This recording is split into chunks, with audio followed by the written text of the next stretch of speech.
ચૂંટણીનો જંગ તો બીજી તરફ ગુજરાતમાં ગ્રામ પંચાયતની ચૂંટણી એટલા માટે જ આપણે કરીશું મારું ગામ મારી વાત।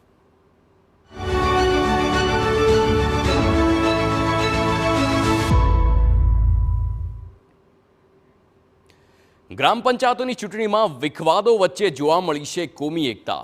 પાટણમાં હિન્દુ બહુમતી ધરાવતા ગામમાં મુસ્લિમ મહિલાને સરપંચ ચૂંટાયા છે। જી હા, રાજ્યમાં ગ્રામ પંચાયતોની ચૂંટણી આવતા જ ગામોમાં બે ભાગે વહેંચાઈ જતા હોય છે અને વિખવાદ પણ સામે આવતા હોય છે, પરંતુ આ વચ્ચે પાટણના એક ગામે માનવતા મહેકાવતા કોમી એકતાનું ઉત્તમ ઉદાહરણ પૂરું પાડ્યું છે।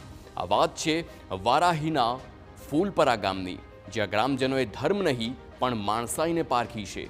ફૂલપરામાં હિન્દુઓની બહુમતી છે, જ્યારે મુસ્લિમ સમાજના માત્ર ગણતરીના જ ઘર છે, છતાંય ગ્રામજનોએ ચૂંટણીમાં મુસ્લિમ સમાજની મહિલાને સરપંચ બનાવી ગ્રામ પંચાયતને સમરસ જાહેર કરાઈ છે।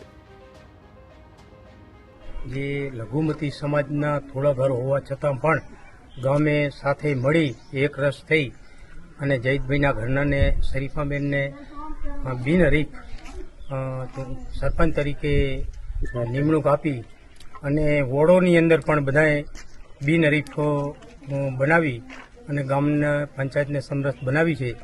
ગામ જો ચૂંટણી થાય ને બે ભાગ પડી જતા હોય છે, એની અંદર પછી ભવિષ્ય પણ ચૂંટણીનું ઝેર છે એ ઓછું થતું હોતું નથી। એટલે આવી રીતે જો ગ્રામ પંચાયતની ચૂંટણી સમરસ થતી હોય તો ગામની અંદર કોઈ જાતના વિખવાદો વધે નહીં। હિન્દુ બહુમતીવાળા ફૂલપરા ગામમાં મુસ્લિમ મહિલા બિનહરીફ ચૂંટાતા ચારેકોર ચર્ચા થઈ રહી છે। તો મુસ્લિમ પરિવારે પણ જણાવ્યું છે કે આવું ક્યારે વિચાર્યું પણ નહોતું કે 1000ની હિન્દુ વસ્તી વચ્ચે ગામના માત્ર 2 મુસ્લિમ પરિવારની મહિલા સરપંચ બનશે। જોકે ગ્રામજનો એક થયા અને સરપંચનું પદ શરીફાબેન મલેકને સોંપ્યું। મુસ્લિમ પરિવારે પણ ગ્રામજનોનો આભાર વ્યક્ત કર્યો છે। ગામ લોકોનો અમે ખૂબ ખૂબ આભાર માનીએ છીએ કે અમારી બહુમતી ઓછી હોવા છતાં અમને ગામ લોકોએ સમરસ જાહેર કરી અને સરપંચમાં બિનહરીફ જાહેર કર્યા છે। વિકાસના કામો જે સરકાર અમારે ગ્રાન્ટ આપશે એનો અમે પૂરેપૂરો ઉપયોગ કરશું।